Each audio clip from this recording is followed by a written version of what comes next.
Have you been looking for scoliosis management options for your child or maybe even yourself? Hi, I'm Dr. Isaac Muber. I wanted to give you an idea on what the current trends are, plus the one thing that is commonly overlooked and why people are stuck in the watchfully waiting category. As I mentioned, I'm Dr. Muber at Lifetime Wellness and Chiropractic here in Denver, and here's a list from least invasive to potentially the most invasive, which would be scoliosis surgery. As I mentioned, watchfully waiting is the top, I guess, option that you're going to be faced with when you are seeking traditional medical care, typically. In my opinion, it doesn't make sense. Why are you going to wait for a year or 6 months or whatever for a possible tidal wave to be coming where the problem is getting worse and worse? Don't you want to be proactive? And at least in my opinion, that's where I'd be for myself or for my child. I'd want to make sure that I'm getting ahead of the curve and not the problem would potentially get worse. And I'm going to touch on this again in just a moment. But the second option is just general exercise programs.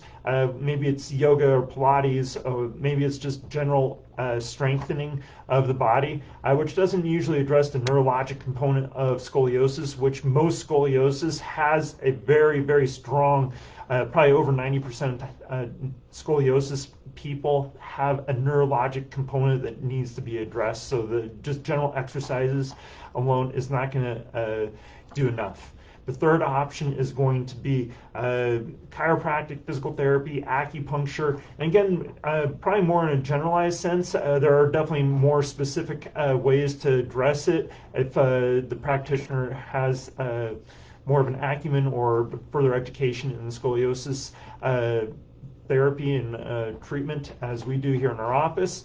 The fourth option is going to be hard bracing.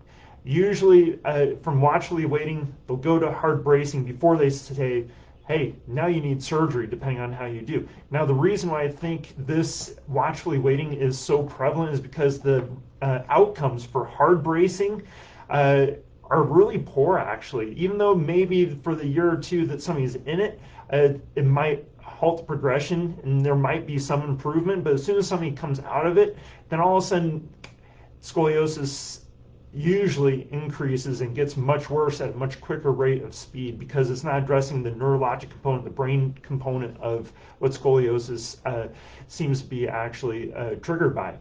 And so it is very uncomfortable as well, the hard brace.